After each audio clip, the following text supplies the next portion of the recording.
Hello everyone. आजच्या बीआरएमच्या लेक्चरमध्ये सर्वांचं स्वागत. आपण जो फर्स्ट युनिट स्टार्ट केला होता त्यातला सगळ्यात शेवटचा चॅप्टर आपण आज घेणार आहोत, सॅम्पलिंग. यामध्ये आपल्याला सॅम्पल कसे चूज करायचे, त्याचे मेथड्स काय आहेत सॅम्पलिंगच्या, त्या स्टडी करायच्या आहेत. आणि अतिशय सिंपल आणि साध्या लँग्वेज मध्ये त्यांनी देण्याचा प्रयत्न केलाय. यामध्ये बुकमध्ये जे काही एक्सेसिव्ह पॉइंट्स दिलेले आहेत ते आपण अगोदर अवॉइड करणार आहोत. आपण अगोदर syllabus as per syllabus complete करणार आहोत. त्याच्यामुळे इथे काही ऍडव्हान्टेज डिसएडव्हान्टेज अशा पद्धतीने दिलेलं आहे बुकमध्ये. पण आपल्याला यामध्ये मिनिंग महत्वाचं आहे, जे की आपल्या सिलेबस मध्ये दिलेलं आहे. Essentials of good sample. Good sample चे इसेन्शियल्स कुठले आहेत, त्यामध्ये त्यांनी दिलेले चार टाइप्स दिलेले आहेत इसेन्शियल्सचे, ते आपण स्टडी करणार आहोत. त्यानंतर आय थिंक मेथड्स आहेत, मेथड्स ऑफ सॅम्पलिंग. तो खूप डीप पार्ट आहे. त्याच्यामध्ये दोन टाईपच्या मेथड्स दिलेल्या आहेत, probability methods and non probability methods. तर आपल्याला सॅम्पलिंग स्टार्ट करताना सुरुवातीला आपण मिनिंग बघणार आहोत की सॅम्पल म्हणजे काय. जर आपण रिसर्च करतोय तर यामध्ये जे काही वर्ड्स आलेले आहेत तर त्याचं मिनिंग आपल्याला इन जनरल माहिती आहे, पण आपल्याला इथे जे काही मिनिंग घेणार आहोत आपण, पुढचा जो आपला चॅप्टर आपण स्टार्ट करणार आहोत की डेटा कलेक्शन. तर डेटा कलेक्शन साठी तुम्हाला सॅम्पल्स घ्यावे लागतात. जसं आपण मेडिकल फील्डमध्ये सॅम्पल हा वर्ड ऐकलेला आहे. तुम्ही आता याच्यासाठी वेगवेगळ्या टेस्ट जे करतात तर तिथे सॅम्पल घेतलं जातं, ब्लड सॅम्पल घेणं किंवा काय. तर तसं इथे आपण रिसर्च करताना जे काही आपला सब्जेक्ट आहे, जो आपला टॉपिक आहे, त्यामध्ये सॅम्पल कसे कलेक्ट केले जातात, तर यासाठी त्यांनी काही गोष्टी आपल्याला इथे मेन्शन केलेल्या आहेत. तुम्हाला त्या लक्षात येतील बघा. बुक मध्ये थोडासा डिफरन्स आहे. माझ्याकडे जे बुक आहे ते फर्स्ट एडिशनचं असेल किंवा हे सेकंड एडिशन असं आहे, त्यामुळे काही पॉइंट्स एक्सेसिव्ह यामध्ये तुम्हाला सापडतील, पण हरकत नाही. ओके, सो इथे आपण बघू शकता meaning. In statistics and quantitative research methodology, a data sample is a set of data collected or selected from a statistical population by a defined procedure. The elements of sample are known as sample points. आता इथे directly त्यांनी sample point सांगितले, पण आपल्याला जे data sample collect करायचं आहे ते स्टॅटिस्टिकल पॉप्युलेशन मधून कशा पद्धतीने काढणार आहात. आता तुम्ही म्हणाल की स्टॅटिस्टिक्स इथे कसा आला मॅडम पॉप्युलेशन मध्ये. तर पॉप्युलेशन म्हणजेच तुमचा असणारा कस्टमर, त्यातून आपल्याला काही सिलेक्टिव्ह असे पर्सन्स काय करायचे आहेत, कलेक्ट, त्यांचा डेटा कलेक्ट करायचा आहे, दॅट इज कॉल्ड सॅम्पल. आणि तो स्टॅटिस्टिकल पद्धतीने काढणं म्हणजे काय की ते सॅम्पल पॉइंट्स आहेत. Okay, so typically the population is very large and making a census or complete enumeration of all the values in the population impractical or impossible. आता इथे त्यांनी एक गोष्ट तुम्हाला मेन्शन केली की जसं तुम्ही जेव्हा पॉप्युलेशनचा विचार करता तर ती खूप जास्त मोठी आहे.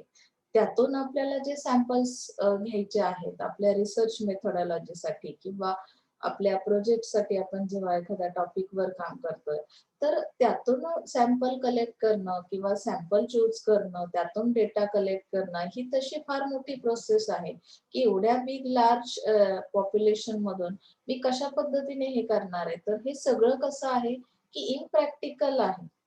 ज्या काही पॉप्युलेशन आहे किंवा आपण सीबी स्टडी केला मागच्या वर्षी, तर यामध्ये आपल्याला कस्टमर बिहेवियर किती डिफरंट डिफरंट टाईपचा आहे आणि या सगळ्या थिंग्स आपल्याला काय करायच्या आहेत, मॅनेज करायच्या आहेत.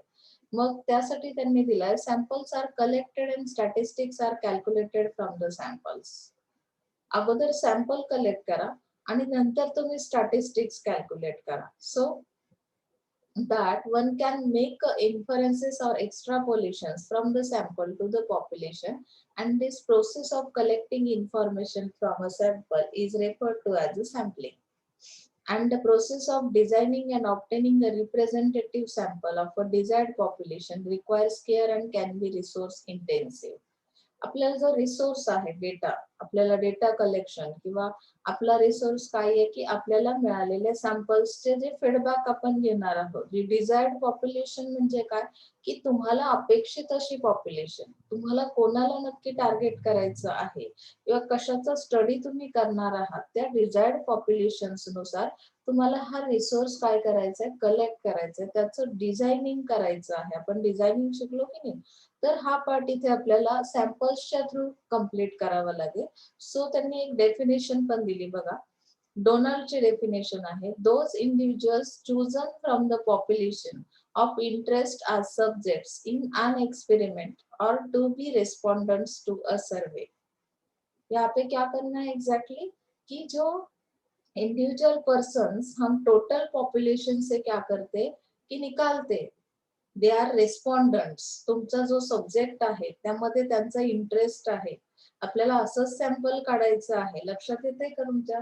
कारण तुम्ही जो रिसर्च करताय, तुमचा जो टॉपिक आहे त्या टॉपिक मध्ये त्या रिस्पॉन्डंटचा किती पर्सेंट इंटरेस्ट आहे त्यावर डिपेंड करतं की तुम्ही जो कलेक्शन केलेला आहे सॅम्पलचं किंवा जो डेटा कलेक्ट केला तो रिलिव्हंट आहे की नाही हे त्यावर डिपेंड करतं.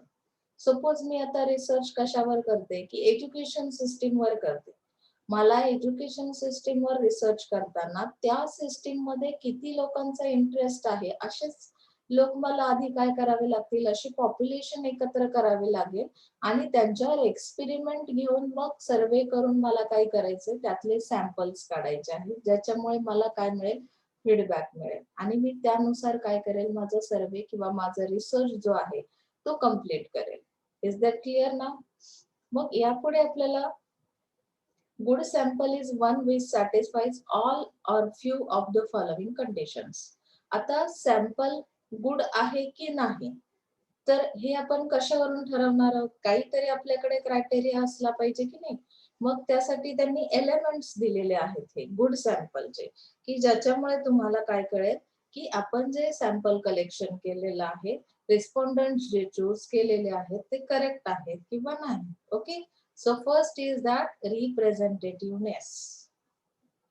When sampling method is adopted by the researcher, the basic assumption is that the samples so selected out of the population are best representative of the population under study. And thus good samples are those who accurately represent the population, and probability sampling technique is representative samples. On measurement terms, the sample must be valid and the validity of sample depends upon its accuracy. आता तुम्हाला इथे लक्षात येईल की रिप्रेझेंटेटिव्हनेस असणं म्हणजे काय, की आता इथे आपल्याला त्यांनी आणखी एक दिलं की प्रोबॅबिलिटी सॅम्पलिंग टेक्निक इल रिप्रेझेंटेटिव्ह सॅम्पल्स म्हणजे संभाव्यता. आता कशाची संभाव्यता याच्यामध्ये असली पाहिजे, किंवा जी काही पॉप्युलेशन आहे, टोटल पॉप्युलेशन, ज्या एरियावर तुम्ही काय करताय, रिसर्च करताय. सपोज जसं तुम्ही आता खेड एरिया चूज केलाय, बरोबर. खेड तालुका प्लेस आहे, त्या प्लेस मध्ये असणारी पॉप्युलेशन, त्यातून तुम्हाला जे काही सिलेक्टिव्ह सॅम्पल्स तुम्ही चूज केलेले आहेत ते गुड सॅम्पल्स कशावरून आहेत, तर ते रिप्रेझेंटेशन करतात कशाचं, की ऑल पॉप्युलेशनचं. लक्षात येतंय? म्हणजे जर ते रिप्रेझेंटेटिव्ह सॅम्पल्स असतील तर त्यामध्ये त्यांनी आणखी गोष्ट हे केली की on measurement terms the sample must be valid. ते व्हॅलिड असले पाहिजे. म्हणजे काय, की एक प्रकारे त्याची वैधता, म्हणजे आता आपण काही गोष्टी म्हणतो ना की ही व्हॅलिड नाहीये, ही व्हॅलिड आहे. एखादी गोष्ट चांगली आहे किंवा ती व्हॅलिड आहे, हे कशावरून ठरवलं जातं, की त्यामध्ये असणारी अॅक्युरसी. मी एवढा मोठा रिसर्च करणार आहे, त्यामध्ये मला अॅक्युरसी हवी की नाही. मग ती अॅक्युरसी कशी चेक केली जाईल, तर व्हॅलिडिटी आपण जी काही म्हणतो, तर मेजरमेंट्स घेता आले पाहिजे. आता सपोज तुम्ही त्या रेस्पॉन्डंटला एक क्वेश्चन विचारला, त्या रिस्पॉन्डंटचा जो रिस्पॉन्स तुम्हाला मिळणार आहे तो मेजरमेंट करता येण्यासारखा असेल तर तो व्हॅलिड असेल, म्हणजेच त्यामध्ये अॅक्युरसी असेल. न्यूट्रल राहून चालेल का? तुम्ही जे सॅम्पल आहे चूज केलं आणि ते न्यूट्रल आहे, ते तुम्हाला रिस्पॉन्स देत नाहीये, तर चालेल का? नाही चालणार ना. म्हणजेच काय की ते रिप्रेझेंटेटिव्हनेस त्या सॅम्पल मध्ये असेल तर तो गुड सॅम्पल आहे. तुम्ही जे काही चूज केलेलं आहे पॉप्युलेशन मधून sample. Okay. Second thing is that accuracy. Accuracy is defined as the degree to which a bias is absent. आता यांनी इथे दिलाय की bias is absent from the sample and accurate sample is one which exactly represents the population. It is free from any influence that causes any difference between the sample value and population value. Value कैसे decide की जाती है? आणि question mark.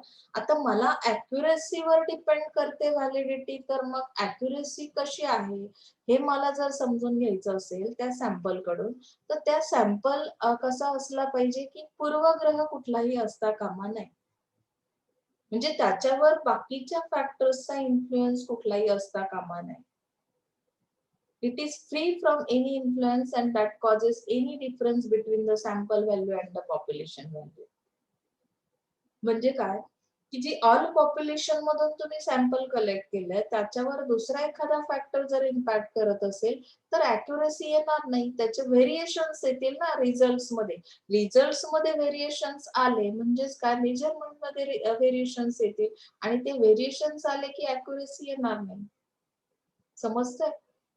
म्हणजेच पूर्वग्रह दूषित असू नये. त्याच्यावर अदर फॅक्टर्सचा इन्फ्लुएन्स असू नाही. अशा पद्धतीचं जर तुमचं सॅम्पल असेल तरच ते ॲक्युरेट असेल. रिप्रेझेंटेटिव्हनेस, accuracy. Now see the third point, third element is size. A good sample must be adequate in size and reliable. Adequate size असणं म्हणजे काय? The sample size should be such that the inferences drawn from the sample are accurate to a given level of confidence to represent the entire population under study. And the size of sample depends on number of factors. Some important among them are. आता त्यांनी size साठी काही factors दिले की size कशा पद्धतीने तुम्ही check करणार आहात. तर सॅम्पल हे ॲडिक्वेट असलं पाहिजे किंवा ते रिलायबल असलं पाहिजे. जी साईज तुम्ही चूज केलेली आहे sample size should be such that the inferences drawn from the sample are accurate. म्हणजे तुम्ही जे काही त्यावरून निष्कर्ष काढणार आहात ते ॲक्युरेट आले पाहिजे. ते ओव्हरऑल जी पॉप्युलेशन आहे त्याचं रिप्रेझेंटेशन करणारं असं सॅम्पल असलं पाहिजे आणि ती साईज त्या पद्धतीने आपण चूज करणार आहोत. आता यामध्ये होमोजेनिटी असली पाहिजे किंवा हेट्रोजेनिटी हा जो प्रकार आहे होमोजेनिटी और हेट्रोजेनिटी. तर किती म्हणजे आता सपोज ऑल पॉप्युलेशन मध्ये होमोजिनियस ग्रुप किती टाईपचा आहे सॉरी किती स्ट्रेंथ आहे त्याची आणि हेट्रोजिनियस किती आहे. तुम्ही सॅम्पल होमोजिनियस पीपल्स मधलं घेतलं जे सेम सिमिलर थिंक ऍटिट्यूड किंवा अझम्पशन्स वाले आहेत आणि जर हेट्रोजिनियस 50% पॉप्युलेशन आहे त्यातून तुम्ही सॅम्पल्स कलेक्ट केले नाहीत तर तुमचे जे मेजरमेंट्स येणार आहेत त्यामध्ये अॅक्युरसी असणार नाही. आता होमोजिनियस आणि हेट्रोजिनियस प्लीज विचारू नका. तुम्ही SY ला आलात तुम्हाला मी ही कन्सेप्ट सांगितली असेल. आय थिंक पुन्हा एकदा सांगेल की जे सेम सिमिलर टाईप मध्ये सीबी ज्यांचा आहे कस्टमर बिहेवियर आहे असा होमोजिनियस ग्रुप ज्यांच्या हॅबिट सेम आहेत जे सिमिलर टाईपचं बिहेव करतात त्या लोकांचा एक ग्रुप बनेल आणि हेट्रोजिनियस एक म्हणजे ज्यामध्ये डिफरन्स येतो. लक्षात आलंय? सेकंड पेज वर बघूया.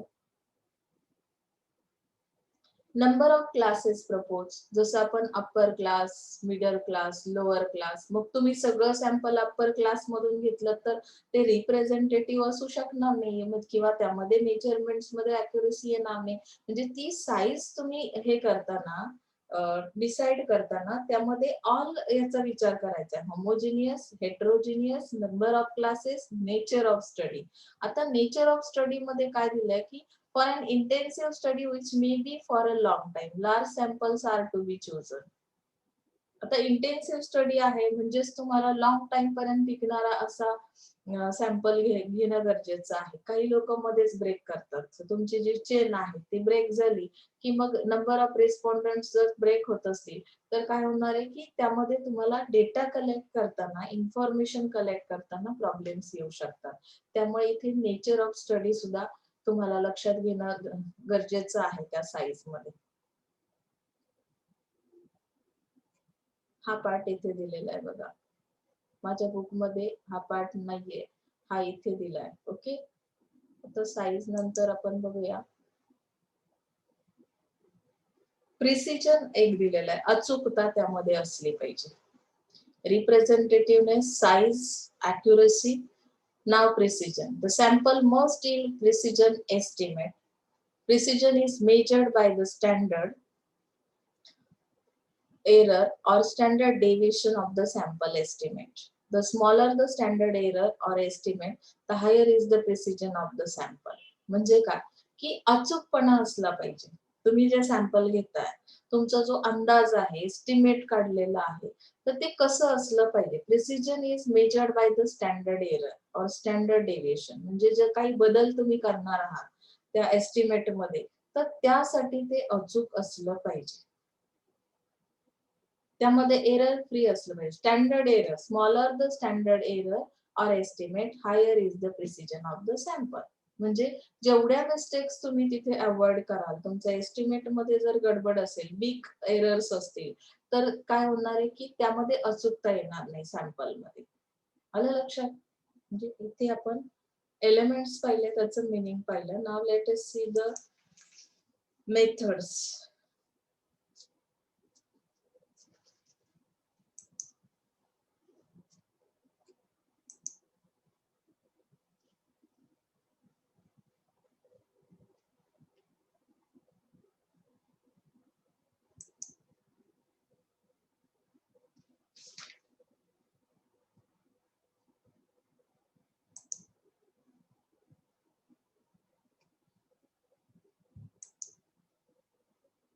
Methods of sampling. See here.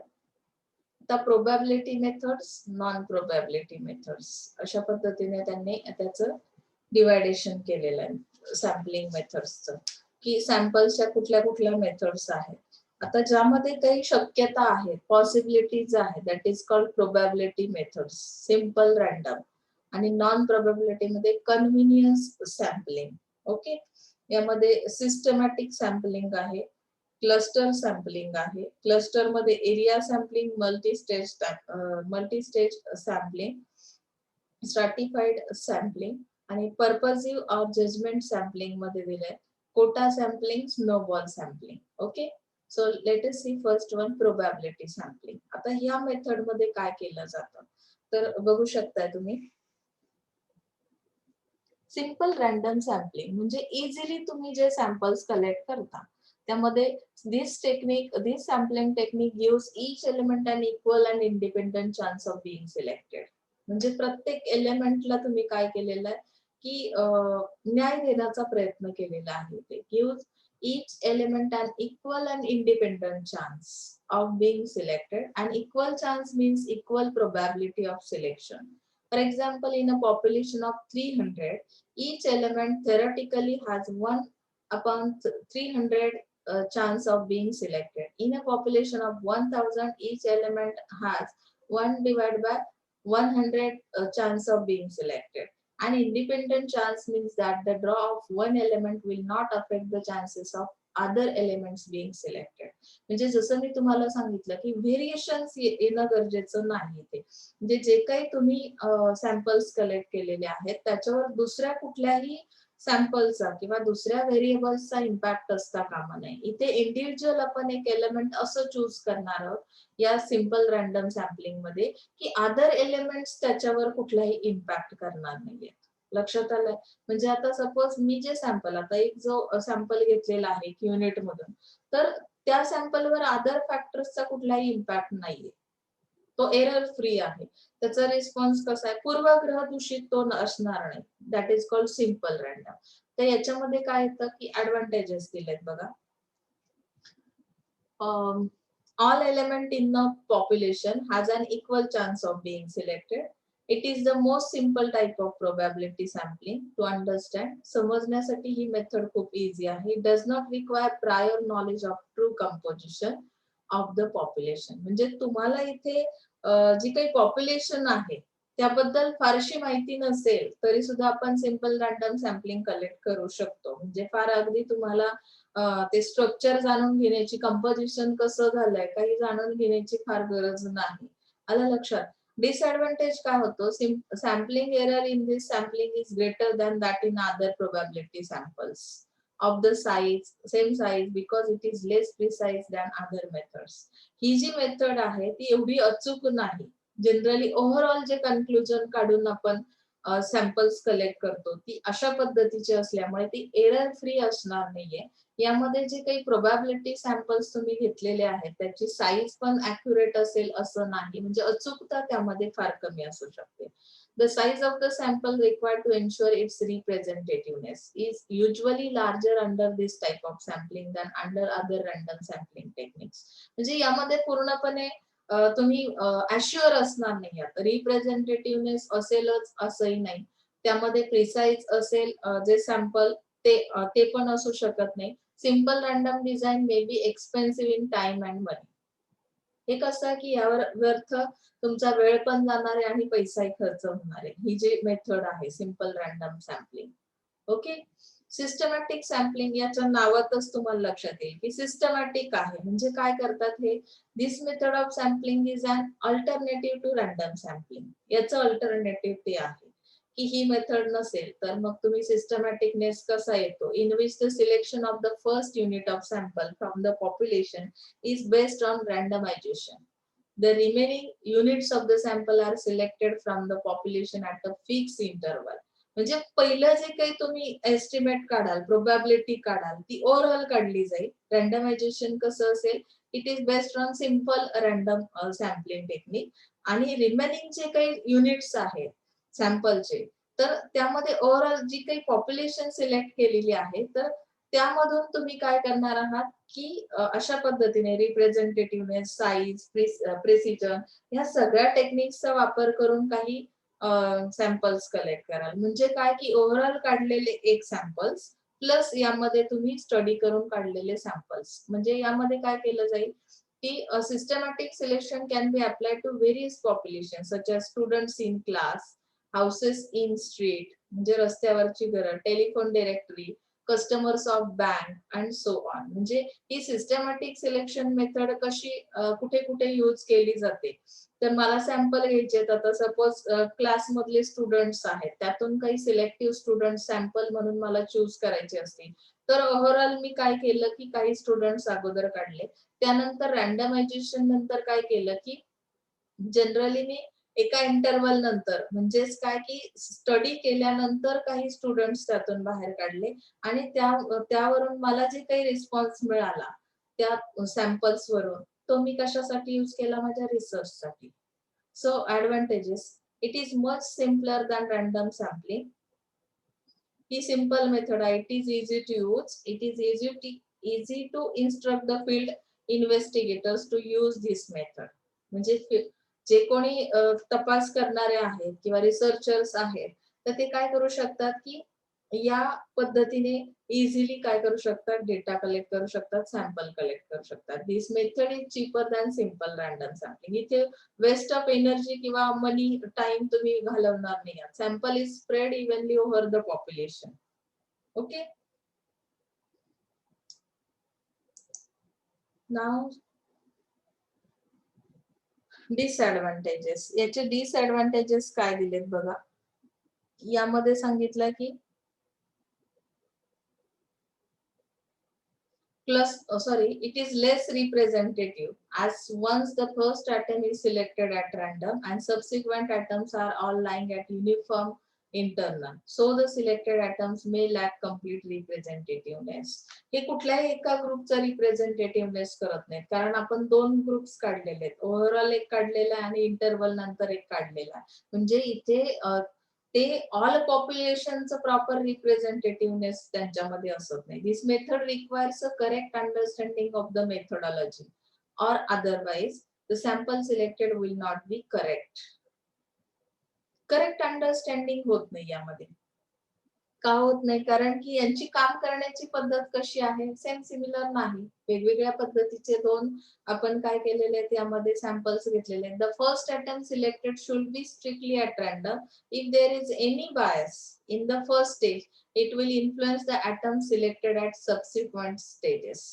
आता यामध्ये काय सांगितलंय बघा, की आपण फर्स्ट अटेम्प्ट जो सिलेक्ट केलेला आहे रँडम मेथडने, सिंपल रँडम मेथडने, तो जर पूर्वग्रह दूषित असेल फर्स्ट स्टेजला, जेव्हा तुम्ही त्यांचा फीडबॅक घेताय, रिस्पॉन्स घेताय, त्यांना काही क्वेश्चन्स विचारले जातात, तर ते जर पूर्वग्रह दूषित असतील, तर ते ऑब्व्हियसली जे काही तुम्ही सबसिक्वेंट स्टेजला म्हणजे नंतरच्या स्टेजला जे काही सॅम्पल्स कलेक्ट केलेले आहेत, त्याच्यावर इन्फ्लुअन्स करतील आणि आपल्याला हे नको आहे. बरोबर की नाही? म्हणजे हा त्याचा डिसएडव्हांटेज आहे.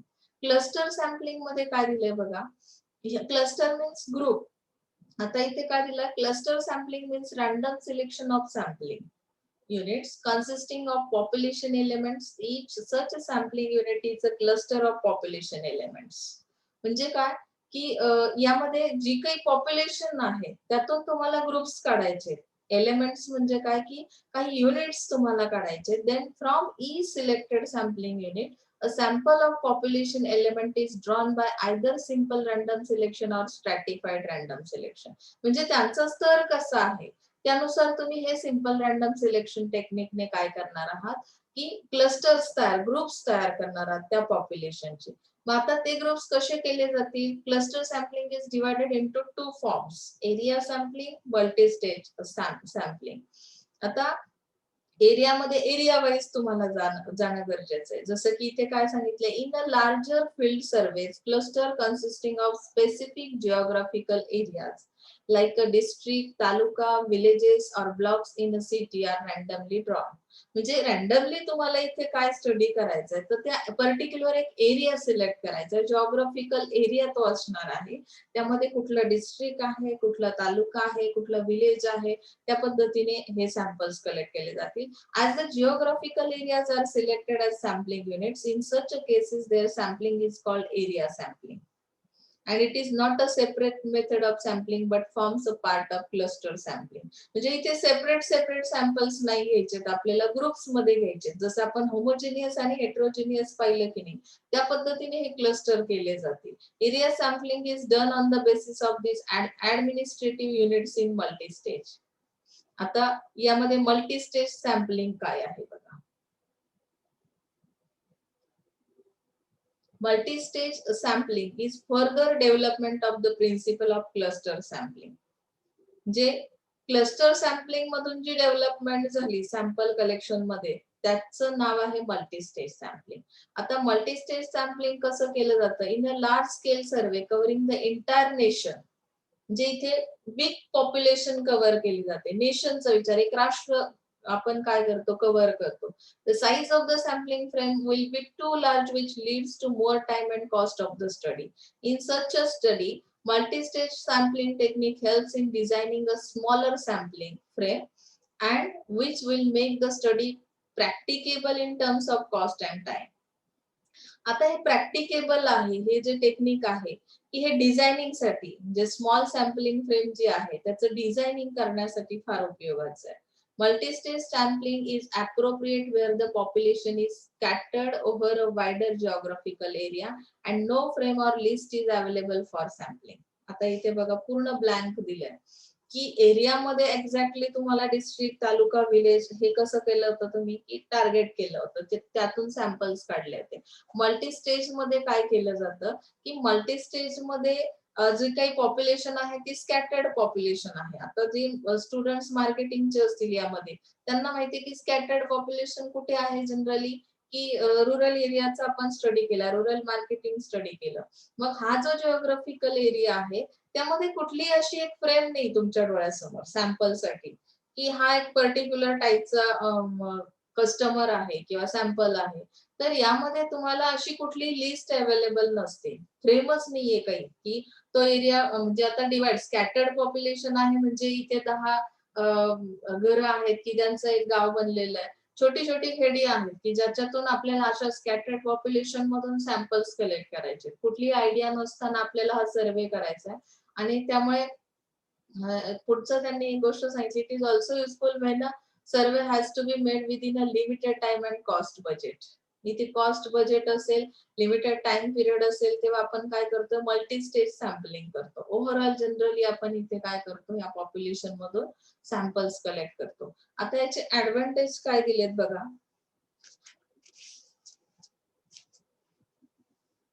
It results in concentration of fieldwork in compact small areas and consequently in saving of time, labor and money.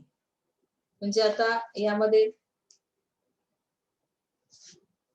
Field work दिलेला आहे की स्मॉल एरियासाठी तुम्ही काय कराल की स्मॉल एरिया चूज कराल, त्यामध्ये फील्ड वर्क मध्ये काय, त्या फील्ड मध्ये काय कराल की टाइम, लेबर आणि मनी हे तिन्ही पार्ट तुम्ही काय कराल, त्याचं कॉम्बिनेशन असेल आणि वन बाय वन तुम्ही काय कराल ते यूज करून त्यांचा सॅम्पल्स कलेक्शन हा पार्ट कम्प्लीट कराल. It is more convenient, efficient and flexible than single stage sampling. म्हणजे इफिशियंट आहे ही मेथड, कन्व्हिनियंट पण आहे आणि फ्लेक्झिबल पण आहे. जसं सिच्युएशन असेल त्या पद्धतीचे सॅम्पल्स तुम्ही कलेक्ट करणार आहात. It obviates the necessity of having a sampling frame covering the entire population. आता इथे काही सॅम्पल्स तुम्ही काय करता, necessity of having a sampling frame covering the entire population. म्हणजे काही गोष्टी इथे टाळल्या जातात, काही गोष्टी ज्या आहेत त्या कव्हर करण्याचा प्रयत्न केला जातो. की जी फ्रेम तुमच्या डोळ्यासमोर आहे पॉप्युलेशनची, त्यातून ज्या काही गरजेच्या आहेत म्हणजे सॅम्पल्स जे तुमच्या सब्जेक्ट रिलेटेड किंवा रिलिव्हंट आहेत, असे सॅम्पल्स तुम्ही म्हणजे ज्यांचा इंटरेस्ट तुमच्या टॉपिक मध्ये आहे असे सॅम्पल्स कलेक्ट केले जातात. ओके. आता डिसएडव्हान्टेज मध्ये काय दिलंय बघा. The major disadvantage of the multi-stage sampling is that the procedure of estimating sampling error and cost advantage is complicated. म्हणजे इथे कुठल्याही टाईपचं एस्टिमेट आपल्याला काढता येत नाही. सॅम्पलिंग एरर्स येतात किंवा जे काही कॉस्ट ऍडव्हान्टेज आहे ते पण कॉम्प्लिकेटेड आहे. सांगू शकत नाही इथे काय होईल, कारण की स्कॅटर्ड पॉप्युलेशन आहे असं मी तुम्हाला अगोदरच सांगितलं आणि खूप लार्ज पॉप्युलेशन आहे मल्टी स्टेज सॅम्पलिंग मध्ये. It is difficult for a non statistician to follow this estimation procedure. इथे जे एस्टिमेट तयार केलं जातं त्यावरून काम करणं स्टॅटिस्टिशियन, नॉन स्टॅटिस्टिशियनला हे फॉलो करणं फार अवघड आहे.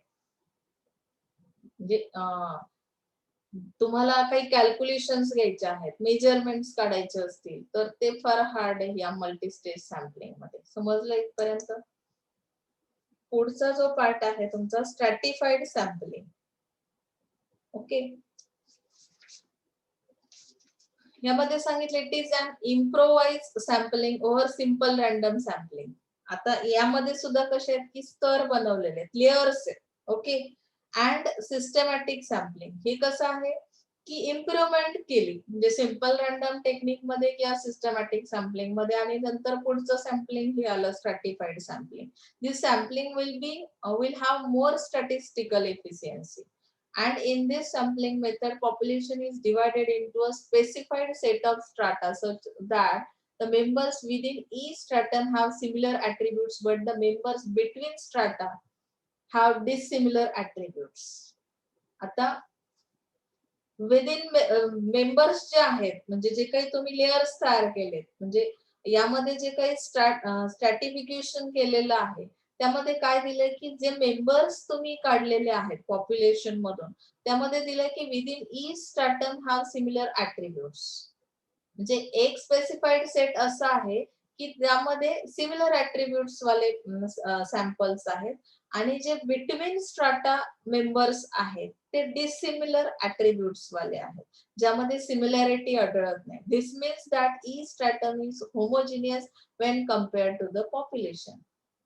म्हणजे इथे होमोजिनियस सॅम्पल आपण काय काढलेले आहेत की प्रत्येक एका याच्यामधून आता एक स्तर कसा होता की हायर लेवल पर्सन्स आहेत की त्यांच्यामधून मी एक स्तर तयार केला, त्यामध्ये जे काही सिमिलॅरिटी ऍट्रिब्यूट्स मध्ये सिमिलॅरिटी आहे म्हणजे होमोजिनियस असा तो ग्रुप तयार झाला. म्हणजे प्रत्येक याच्यामध्ये सिमिलॅरिटी आहे, तो डिफरंट आहे दुसऱ्या म्हणजे स्ट्राटापेक्षा. जो काही दुसरा स्ट्राटा तुम्ही कलेक्ट केलेला आहे सॅम्पल साठी तो डिफरंट आहे. म्हणजे प्रत्येक एक असा स्ट्राटा काय आहे सिमिलर ऍट्रिब्यूट वाला म्हणजेच होमोजिनियस असणार आहे. लक्षात आलंय? नीड फॉर स्ट्रॅटिफिकेशन असं त्यामध्ये दिलंय. आता बघा यामध्ये काय दिलंय. स्ट्रॅटिफिकेशन is necessary for increasing the sample's statistical efficiency. Efficiency असणं. आता यामध्ये स्टॅटिस्टिकल इफिशियन्सी दिली की आता अॅक्युरेसी असेल तर ही इफिशियन्सी येणार आहे आणि यामध्ये अॅक्युरेसी असणार आहे कारण तुम्ही व्यवस्थित अशा पद्धतीने हे जर डेव्हलपमेंट झालेलं सॅम्पलिंग टेक्निक आहे. सिंपल रॅन्डम टेक्निक किंवा सिस्टमॅटिक सॅम्पलिंगच्या पुढची स्टेज आहे ही. म्हणजे ऑब्व्हियसली यामध्ये इफिशियन्सी असेल. Providing adequate data for analyzing the various subpopulations. जे अनालिसिस करण्यासाठी जो डेटा अपेक्षित आहे तुम्हाला adequate म्हणजे तुम्हाला अपेक्षित असणारा असा जो डेटा आहे तो तुम्हाला या स्ट्रॅटिफिकेशन मुळे मिळू शकतो. कारण मी काय केलंय की प्रत्येक एक याच्यासाठी लेयर्स म्हणू शकत नाही त्याला पण तरी सुद्धा तुम्हाला स्तर कळणार नाहीये की आपण जे म्हणतो की माझी लेवल काय आहे. आता लेवल नुसार तुम्ही काय केलं की यामध्ये सॅम्पल कलेक्शन केलं त्यामुळे ॲडेक्वेट डेटा तुम्हाला मिळेल. त्यानंतर applying different methods to different strata आणि तुम्ही वेगवेगळ्या मेथड्स तिथे अप्लाय करू शकता. होमोजिनियस असा तो हे आहे लेवल आहे किंवा जो स्ट्रॅटा आहे तुमचा तर त्यावर तुम्ही वेगवेगळ्या मेथड्स काय करू शकता. वेगवेगळ्या तुम्हाला जशा पद्धतीच्या मेथड्स आता हे होमोजिनियस कशासाठी कुठले ऍट्रिब्यूट सिमिलर आहेत मग इथे कुठली मेथड अप्लाय करायची हे तुम्हाला सहज शक्य होतं स्ट्रॅटिफिकेशन मुळे. लक्षात आलं. ह्याचे ऍडव्हान्टेज काय स्ट्रॅटिफाईड मेथडचे की stratified random sampling has a better representativeness. हे रिप्रेझेंटेशन करतात 101% कारण तुम्हाला हे समजलं असेल की लेवल नुसार जर तुम्ही असे सिमिलर ऍट्रिब्यूट्स वाले पर्सन्स एका ग्रुपमध्ये टाकलेले आहेत तर ते ओव्हरऑल पॉप्युलेशनचं त्यांची जे काही पॉप्युलेशन मधून तुम्ही तो ग्रुप काढलेला आहे त्याचं रिप्रेझेंटेशन करतात. It also gives more accurate information आणि ते कव्हर करतात ऑल पॉप्युलेशनला. अॅक्युरेट इन्फॉर्मेशन मिळते. डिसएडव्हान्टेज प्रत्येक गोष्टीचं असतो बघा. एक्सेसिव्ह म्हणजे एक्सेप्शनल केसेस प्रत्येक गोष्टीमध्ये असतात. तसं आहे इथे की this method requires lot of care and pre planning. तुम्हाला जेव्हा लेवल्स तयार करायच्या लेवल्स नुसार पॉप्युलेशन मधून एक स्ट्रॅटा तयार करायचा तर ते काम कसं आहे की बी केअरफुल म्हणजे असं आपण म्हणू शकतो की तिथे फार प्री प्लॅनिंग करावं लागेल. The second thing दिले care should be taken to make a selection of sample from each stratum which may not be practically possible.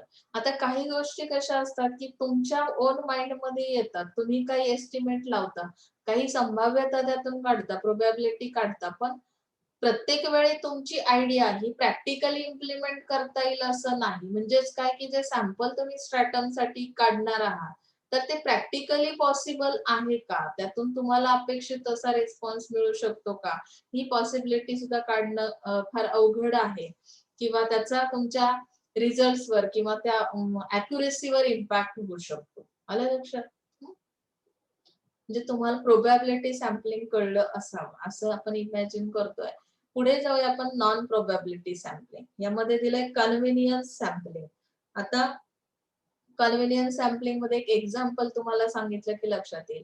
When a population cannot be defined or a list of population is not available, there is no other alternative than to use a convenient sampling.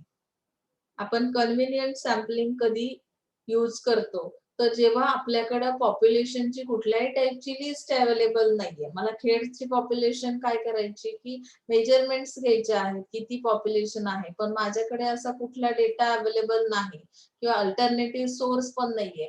मग मी convenient sampling करेल म्हणजे काय की for example त्यांनी दिलंय a teacher may select a students in his class. Teacher काय करेल त्याच्या क्लासमधून स्टुडंट सिलेक्ट करेल. म्हणजे इथे काय दिलं की non probability sampling it means selecting sample units in just hit and miss fashion. Example interviewing people whom we happen to meet. This sampling also means selecting whatever sampling units are conveniently available. तुम्हाला जो convenient वे वाटेल त्या पद्धतीने ते samples तुम्ही collect कराल. That is called non probability sampling method convenience sampling method. आता त्याचं ऍडव्हान्टेज काय आहे. Convenience sampling is the cheapest and simplest. Cheapest way आहे. यामध्ये फार एनर्जी किंवा फार काही तुम्ही ब्रेनला फार एफर्ट्स देत नाही आहात, की आता नक्की काय करायचं एवढा फार विचार केला जात नाही. इझिली अवेलेबल होणारे सॅम्पल्स घेतले जातात. It does not require a list of population. म्हणजे फार तुम्हाला धडपड करण्याची गरज नाही लिस्ट वगैरे काढण्याची. It does not require any statistical expertise. कुठल्याही एक्सपर्टची, स्टॅटिस्टिकल एक्सपर्टची गरज नाही. त्यामध्ये डिसएडव्हान्टेज तुम्हाला कन्व्हिनियन्स सॅम्पलिंग मध्येच लक्षात आलं असेल याचे ऍडव्हान्टेज सुद्धा. आता डिसएडव्हान्टेज मध्ये काय येतं की हायली बायस, म्हणजे खूप पूर्वग्रह दूषित ही लोक असतात. एखाद्या गोष्टीबद्दल काही तुमच्या माइंड मध्ये अगोदरपासूनच असतं बघा. कधी कधी तुम्हाला साधं सिंपल एक्झाम्पल इंडिव्हिज्युअल पर्सनचं देईल, की तुम्ही कॉलेजला आल्यानंतर तुमच्या क्लासमेट्सला भेटता, बरेचसे टीचर्स तुम्हाला वेगवेगळे सब्जेक्ट शिकवतात.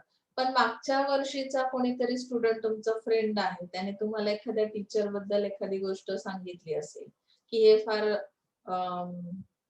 स्ट्रिक्ट आहेत, काही फार लूजली घेतात किंवा फार डिसिप्लिन वाले आहेत. तर मग काय होतं की तो पूर्वग्रह, बायस म्हणजे काय, की तुम्ही फुल्ली बायस असतात त्या पर्सनॅलिटी विषयी आणि मग ती पर्सनॅलिटी तुमच्याशी कितीही कनेक्ट होण्याचा प्रयत्न करत असेल, मग ते टीचर्स असतील, स्टुडंट्स असतील, पण पूर्वग्रह दूषित असल्यामुळे तुम्हाला काय होतं की तेवढा चांगला रिस्पॉन्स तुम्ही देत नाही त्या पर्सनॅलिटीला. पॉझिटिव्ह बायस असेल तर कदाचित द्याल, पण निगेटिव्ह बायस असेल तर कदाचित ते सॅम्पल तुम्हाला चांगले रिझल्ट्स देणार नाहीये. लक्षात येतंय का? बायसचा इम्पॅक्ट हा रिसर्च मेथोडॉलॉजीवर किंवा रिसर्च मध्ये किती इम्पॅक्ट करतो हे तुमच्या लक्षात येईल. इंडिव्हिज्युअल तुमच्या लाईफमध्ये तुम्ही स्वतः जे काही अनुभवलेलं आहे ते थोडंसं आठवण्याचा प्रयत्न करा, म्हणजे तुम्हाला हा सॅम्पलचा पार्ट खूप चांगला समजेल. यामध्ये convenience sampling is highly biased because of the researchers subjectivity and so it does not yield a representative sample. रिसर्चरने जो सब्जेक्ट चूज केलेला आहे त्याच्याबद्दल त्या सब्जेक्ट रिलेटेड काही माझे पूर्वग्रह आहे, ज्यामुळे मी रिप्रेझेंटेशन करणार नाही ऑल पॉप्युलेशनचं. ज्या पॉप्युलेशन मधून हे सॅम्पल मी काढलेलं आहे ते ऑलरेडी कसं आहे, पूर्वग्रह दूषित आहे. म्हणून ही कन्व्हिनियन्स सॅम्पलिंग मेथड जी आहे त्याचं हे डिसएडव्हान्टेज आहे. It is the list reliable sampling method. यावर फार आपण डिपेंड राहू शकत नाही. रिलायबल नाही, विश्वासार्ह पण नाही. There is no way of estimating the representativeness of the sample and the findings cannot be generalise. जे काही तुम्हाला त्यातून फाइंडिंग्स मिळतील त्या सर्वसामान्य असू शकत नाहीत. ते रिझल्ट्स फार काहीतरी वेगळे असतील, डिफरंट असतील. So next is non probability methods मध्ये पर्पसिव्ह और जजमेंटल सॅम्पलिंग. आता हे पर्पसिव्ह याच्या नावामध्येच आहे, काहीतरी पर्पज तुमचा असेल, जजमेंट्स तुम्ही घेतलेले असतील आणि त्यानुसार तुम्ही ते काय केलेलं असेल, सिलेक्शन केलेलं असेल. आता this involve selection of cases which we जज as the most appropriate ones for the given study. म्हणजे अप्रोप्रिएट असे जे काही तुमच्या जजमेंटने तुम्ही काय केलं की अप्रोप्रिएट सॅम्पल घेण्याचा प्रयत्न केला. It is based on the judgement of the researcher or some experts. आता जजमेंट कसे घेतले जातात, एखादी केस आहे तुमच्या समोर आणि प्रॉब्लेम आहे असं समजूया, त्यावर तुम्हाला सोल्युशन काढायला सांगितलं असेल तर तुमचं जजमेंट काय सांगतं, असं आपण बऱ्याचदा म्हणतो मी काही जजच करू शकत नाही कारण माझ्याकडे तेवढा एक्सपिरियन्स नाही किंवा मी त्या फील्डचा एक्सपर्ट नाही, मी त्याच्यावर फार स्टडी केलेला नसेल तर मला जजमेंट्स घेता येणार नाहीयेत. मग इथे रिसर्चर्स आहेत किंवा काही एक्सपर्ट्स आहेत त्या फील्ड मधले, तर त्यांच्या जजमेंट नुसार काय केलं जातं की अशा पद्धतीचं सॅम्पल कलेक्शन केलं जातं. It does not aim at securing a cross section of a population. The chance that a particular case be selected for the sample depends on the subjective judgment of the researcher. मार्केटिंगच्या माणसाला काही judgements घ्यायला सांगितले तर तो त्याच पद्धतीने काय करेल, सॅम्पल काढेल. म्हणजे सब्जेक्टिव्ह जजमेंट्स असतात हे. For example, researcher may deliberately choose industrial undertakings in which quality circles are believed to be functioning successfully and undertakings in which quality circles are believed to be a total failure. म्हणजे इथे industry related काही problems आहेत किंवा researcher कुठल्या याच्यावर काम करतोय, तर ते कशावर फंक्शन्सवर काय करतात, बिलीव्ह करतात. मग फंक्शन्स नुसार तुम्ही काही क्वालिटी सर्कल्स जर तयार केले, तर कदाचित तिथे जे काही फेल्युअर येण्याचे चान्सेस आहेत ते इथे असू शकतात. यामध्ये ऍडव्हान्टेज दिलंय बघा, purposive sample. It is less costly and more convenient. Judgement घेणं तुम्ही म्हणाल कॉस्टली नाहीये, कारण तुमच्याकडे एक्सपिरियन्स असेल तर फार एफर्ट्स न घेताही तुम्ही एखाद्या गोष्टीचं जजमेंट वरून सॅम्पल काढू शकता. कन्व्हिनियंट मेथड आहे. It guarantees inclusion of relevant elements in the sample. Experts आहेत म्हणजेच ते रिलेव्हंट सॅम्पल्स कलेक्ट करू शकतात किंवा probability sampling plans can not give a such guarantee. आता इथे त्यांनी पुन्हा कन्फ्युज केलेलं आहे. Probability sampling plans cannot give such a guarantee. Guarantee देऊ शकत नाही इथे. Disadvantages of purposive sampling. This does not ensure the representativeness of the sample. Representation हे करत नाहीत, म्हणजे जे काही नेतृत्व आहे ते करू शकत नाहीत हे sample. This is less efficient for generalising when compared with random sampling.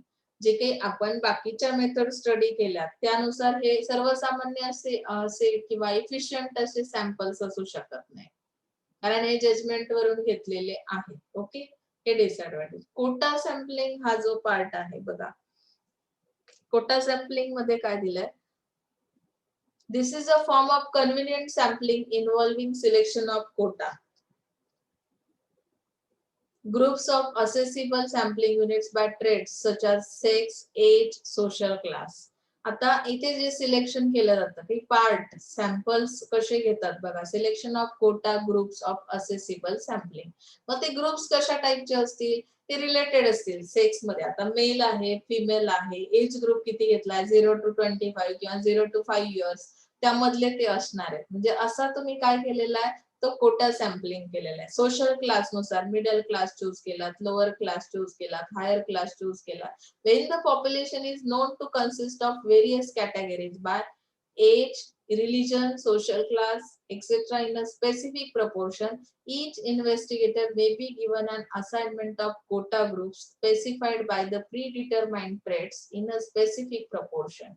He can then select accessible persons belonging to those quota groups in the area assigned to him. म्हणजे आता त्यांना एक एरिया पर्टिक्युलर दिला जातो, त्यामध्ये हा जो group घेतलेला आहे की ज्यामध्ये ओव्हरऑल सगळ्याच कॅटेगरीज तुम्ही घेतल्यात, एज वाईज घेतल्यात, सेक्स वाईज घेतल्यात, रिलीजन कुठला आहे, सोशल क्लास कुठला आहे, त्यातून तुम्ही काही सिलेक्टिव्ह पर्सन्स घेतले, त्यांचा एक ग्रुप केला, त्यांना एक असाइनमेंट दिली जाते. इन्व्हेस्टिगेटर जे आहेत, तपास करणारे जे आहेत, तर ते काय करतात की त्या ग्रुपला असाइनमेंट दिली जाते. म्हणजे प्री डिटरमाइंड अशी ती असाइनमेंट असेल आणि स्पेसिफिक प्रपोर्शन मध्ये तुम्हाला त्यातून काही सिलेक्टिव्ह सॅम्पल्स काय करायचे आहेत की जे तुम्हाला रिसर्च साठी यूज करायचे आहेत. Quota sampling is use in studies like marketing surveys, opinion polls and leadership surveys which do not aim at a precision but to get a quickly some crude results. आता यामध्ये काय सांगितलंय बघा की यामध्ये अचूकता असेलच असं नाही, या मेथड मध्ये सांगितलंय.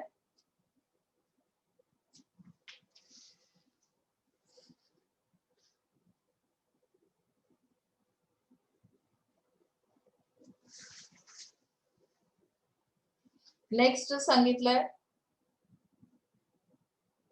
Quota sampling is used in studies like marketing survey. म्हणजे आपण जसं सर्वे करतो की नाही मार्केटिंग मध्ये, त्या पद्धतीने कोटा सॅम्पलिंग स्टडी आहे. आता याचं ऍडव्हान्टेज काय दिलंय बघा, it is considerably less costly than probability sampling. It takes a less time. हे फार अवघड नाहीये, म्हणजे इझिली ही मेथड तुम्ही यूज करू शकता. लेस कॉस्टली आहे. Field work can easily be organise. Strict supervision need not be required. इथे सुपरविजन स्ट्रिक्ट असण्याची गरज नाही कोटा सॅम्पलिंग मध्ये. लक्षात आलंय? म्हणजे जे काही तुम्ही ग्रुप्स मध्ये जे पर्सन्स किंवा पॉप्युलेशन मधून जे हे क्लास घेतलेत, कॅटेगरीज काढल्यात, तर हे ऑर्गनाइज करणं इझी आहे. फील्ड वर्क जेव्हा केलं जातं त्यातून आपण सर्वे करून जे काही सॅम्पल्स घेतो ते इझी करू शकतो. फार स्ट्रिक्ट सुपरविजनची गरज असणार नाही. कोटा सॅम्पलिंग मध्ये डिसएडव्हान्टेज काय येतं की it may not yield a precise representative sample. It is impossible to estimate sampling error. म्हणजे सॅम्पलिंग मध्ये काय एरर्स आहेत किंवा त्याचं एस्टिमेट काढणं फार अवघड आहे. Strict control of field work is difficult. Controlling method पण इथे डिफिकल्ट आहे. फील्डवर गेल्यानंतर जेव्हा तुम्ही एवढंसे एक सेज, सोशल क्लास, रिलिजन या सगळ्या गोष्टींचा स्टडी करताय, तर हे तुमच्या अंडर कंट्रोल असणार नाही हे sampling. Interviewers may tend to choose the most accessible persons. They may ignore slums or areas difficult to reach. आता इथे जे काही इंटरव्ह्युअर्स आहेत ते काही पार्ट काही एरिया इग्नोर करतात पॉप्युलेशन मधला, जसं की स्लम्स म्हणजे झोपडपट्टीमध्ये राहणारे लोक आहेत किंवा तिथपर्यंत पोहोचणं त्या इंटरव्ह्युअर साठी डिफिकल्ट आहे. They may fail to secure a representative sample within their quota groups. म्हणजे त्यांचा जो ग्रुप त्यांनी काढलेला आहे तर त्यामध्ये यांचं रिप्रेझेंटेशन स्लम्स मध्ये किंवा या एरियामध्ये राहणाऱ्या लोकांचं रिप्रेझेंटेशन करणारं कोणी असेलच असं नाही. म्हणजे हे एक डिसएडव्हान्टेज आहे. स्नोबॉल सॅम्पलिंग हा त्यातला सगळ्यात शेवटचा असावा कदाचित.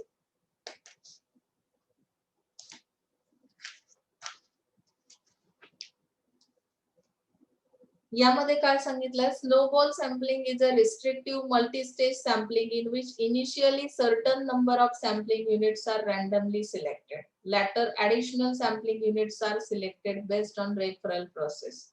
यामध्ये रिस्ट्रिक्टिव्ह मल्टी स्टेज सॅम्पलिंग, आता ही जी स्नोबॉल सॅम्पलिंग मेथड आहे ही कशी आहे, मल्टी स्टेज सॅम्पलिंगचं रिस्ट्रिक्शन म्हणजे काय, in which initially certain number of sampling units are randomly selected. म्हणजे जे काही तुम्ही सॅम्पल युनिट्स कलेक्ट करणार आहात ते रँडमली सिलेक्ट केलेले असतील. Additional sampling units are selected based on referral process. आता ऍडिशनल जे युनिट तुम्ही काढलेलं आहे तर ते रेफरल प्रोसेसने काढलंय. यामध्ये तुम्हाला पुढच्या पॅराग्राफ मध्ये लक्षात येईल exactly. This sampling technique may also be used in sociometric studies. आता सोशिओमेट्रिक स्टडीज मध्ये कसे यूज केले जातात तर एक्झाम्पल दिलंय त्यांनी, members of social group may be asked to name the person with whom they have social contacts. म्हणजे आता या पर्सन्सला सोशल ग्रुपमध्ये एक पर्सन आहे की त्यांना काय विचारलं जातं की सोशल कॉन्टॅक्ट त्यांचे कुठे आहेत. Each one of the person so name may also be asked to do so and so on. म्हणजे वन बाय वन हे काय करतात, एकमेकांचं नाव सांगत जातात. द रिसर्चर्स मे दस get a constellation of associates and analyse it. जे एक पर्सन चूज करायचा त्याला क्वेश्चनिंग केलं जातं की दुसरा अदर पर्सन जो सोशल ग्रुपशी कनेक्टेड आहे आणि अशा पद्धतीने ते काय करतात, अनालाइज करतात किंवा असे ग्रुप्स तयार. स्नोबॉल सॅम्पलिंगचं मिनिंगच ते आहे. याचं ऍडव्हान्टेज काय दिलं की it is very useful in studying social group. Social group कुठला आहे हे लगेच कळतं. आता सपोज एखादा स्टुडंट आहे, त्याला एखादं सोशल ग्रुपशी कनेक्टेड व्यक्तीचं नाव विचारलं, त्याच्यानंतर त्याच्याकडे गेल्यानंतर पुन्हा त्याला त्याच्या कनेक्शनचं अदर नेम्स विचारले, तर अशा पद्धतीने informal group in a formal organisation and diffusion of information among professionals of various kinds. जे एक प्रोफेशन मधले जे पर्सन्स तुम्हाला एक ग्रुप तयार करायचा आहे तर त्या ग्रुप मधला एक पर्सन जरी भेटला तरी तुम्हाला असे सॅम्पल्स मिळवणं सोपं जातं. त्याला त्याच्या कॉन्टॅक्टने अदर सॅम्पल्स तुम्ही कलेक्ट करतात त्या सोशल ग्रुपशी कनेक्टेड. आलं लक्षात. It is useful for smaller population for which no frames are readily available. Exactly तुमच्याकडे जेव्हा कुठलीच डेटा इन्फॉर्मेशन नाहीये, लिस्ट नाहीये आणि तुम्हाला कलेक्शन सॅम्पल कलेक्शन करायचे, अशा केसमध्ये ही स्नोबॉल सॅम्पलिंग मेथड खूप इझी आहे की ज्यातून तुम्ही काही ग्रुप्स काय करू शकता, तयार करू शकता. लक्षात आलंय. डिसएडव्हान्टेज मध्ये दिलाय, the major disadvantage of snowball sampling is that it does not allow the use of probability statistical method. म्हणजे इथे कुठलं एस्टिमेट वगैरे काढायचं नाही. म्हणजे प्रोबॅबिलिटी स्टॅटिस्टिकल मेथड इथे अलाउच केलेली नाही स्नोबॉल सॅम्पलिंग मध्ये. Elements included are dependent on the subjective choice of the original selected respondents and this method is difficult to apply when the population is large. आता खरोखर हे एक सोशल ग्रुप आता सपोज खेडमध्ये पॉसिबल आहे, इथली population कशी कमी आहे सपोज, तर इथे आपण पटपट सांगू शकतो की तुम्ही ऑल खेडमध्ये किती पर्सन्स आहेत जे सोशल ग्रुपशी कनेक्ट करतात, असं एक्झाम्पल घेऊया. किंवा एखादा मेडिकल फील्डवर तुमचा रिसर्च आहे, मेडिकल फील्डचा एक तुम्हाला ग्रुप तयार करायचा आहे, तर तुम्ही पटापट एकमेकांची नावं सांगू शकता. कारण ठराविक अशा पॉप्युलेशन मध्ये आपण ओळखतो, जनरली आपण बऱ्याचशा लोकांना ओळखतो. पण जर लार्ज पॉप्युलेशन असेल, तर लार्ज एरिया तुम्हाला कव्हर करायचा असेल तर स्नोबॉल सॅम्पलिंग चालणार नाही. इथे लक्षात फेमस पर्सनॅलिटी ज्या आहेत त्यांची नावं सांगतील, पण जे काही अधेमध्ये काम करणारी लोक आहेत, मुंबई सारखा भाग आहे किंवा इथे, तर आपण झटकन सांगू शकणार नाही आहोत. बरोबर ना? म्हणजे तो ग्रुप तयार करणं डिफिकल्ट असेल. यामध्ये हा डिफरन्स नाहीये तुम्हाला ऍज पर सिलेबस. एरर्स पण नाही विचारलेले आहेत. क्वेश्चनरी दिलेली, क्वेश्चनरी तुम्ही सॉल्व्ह करायची. आज इथे तुमचा फर्स्ट युनिट पूर्णपणे संपलेला आहे. सेकंड युनिटला आपण पुढच्या लेक्चरला स्टार्ट करूया. काही अडचण असेल यामध्ये तर प्लीज मला विचारा. व्हॉट्सअपवर माझ्याशी कॉन्टॅक्ट केलात तरी सुद्धा चालेल, फोन केलात तरी सुद्धा चालेल, पण प्लीज तुमच्या काही शंका असतील तर मला विचारायचं. Okay, so thank you so much.